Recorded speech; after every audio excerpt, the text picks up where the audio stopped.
যে কোনো প্রজেক্ট আরম্ভ করার আগে সেই প্রজেক্টের সোয়াসেস তৈরি করে নেওয়া ভালো। তোমাকে যদি ক্লায়েন্ট এই সোয়াসেস প্যানেলটা না দেয় তাহলে তুমি নিজে তৈরি করে দেবে। এইখানে অ্যাডোবের ডিফল্ট সোয়াসেসটা আছে। তুমি এইটার উপরে গিয়ে যদি অল্টার ক্লিক করো, এই যে আই ড্রপার টুল দেখতে পাচ্ছ, এখন যদি অল্টার ক্লিক করো তাহলে একটা কেচি দেখতে পাচ্ছ এবং তুমি এগুলাকে কেটে দাও সব। এবং তুমি ক্লিক করলেই এটা সমস্ত কালারগুলা নাই হয়ে যাচ্ছে।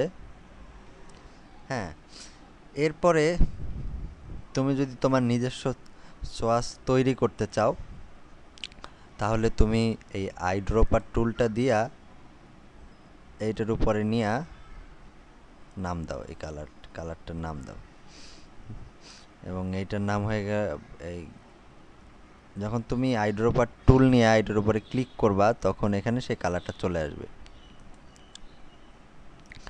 বারবার তুমি ক্লিক করলেই ওই একই কালার চলে আসবে এবং তোমার যেটা পছন্দ না হবে তুমি সেটাকে অল্টার ক্লিক করে বাদ দিয়ে দেবে। ধরো তুমি একটা সোয়াসেস বানাবে যেখানে রেড আছে, গ্রিন আছে, তারপরে ম্যাজেন্ডা আছে। ম্যাজেন্টা আইড্রপার দিয়ে ক্লিক করবে, এটা ক্লিক করবে। তারপরে ধরো ইয়েলো ক্লিক করবে, নতুন নেয়াল নেবে, ইয়েলো হয়ে যাবে। তারপরে ধরো গ্রে, এইটাই ধরো তোমার প্যানেল। তুমি এই প্যানেলটাকে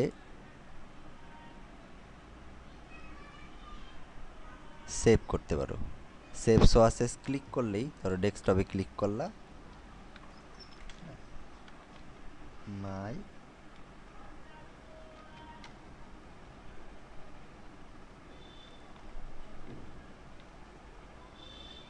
মাই টিউটর,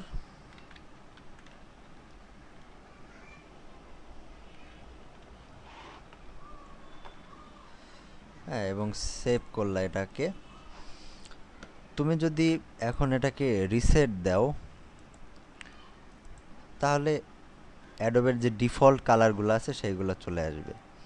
এবং তুমি যদি তোমার সোয়াসেসগুলো লোড করতে চাও তাহলে এখানে লোড সোয়াসেস ক্লিক করবা।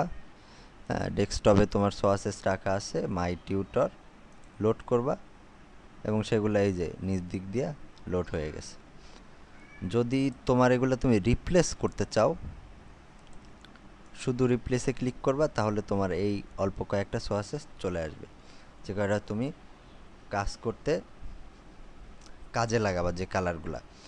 তুমি খুব সহজেই দেখতে পেলে যে যে কোনো প্রজেক্ট আরম্ভ করার আগে তুমি এটা যদি করে নাও, পরবর্তীতে এই প্রজেক্ট দিয়ে যদি কেউ ইলাস্ট্রেটরে কাজ করে সে এই কালার সোয়াসেস ইউজ করতে পারবে।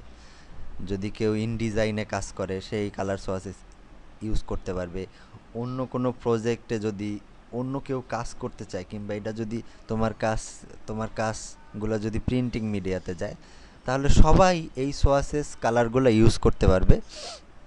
এবং এভাবেই একটা প্রজেক্ট আরম্ভ হলে সব জায়গায় একই কালার ডিস্ট্রিবিউট হয়।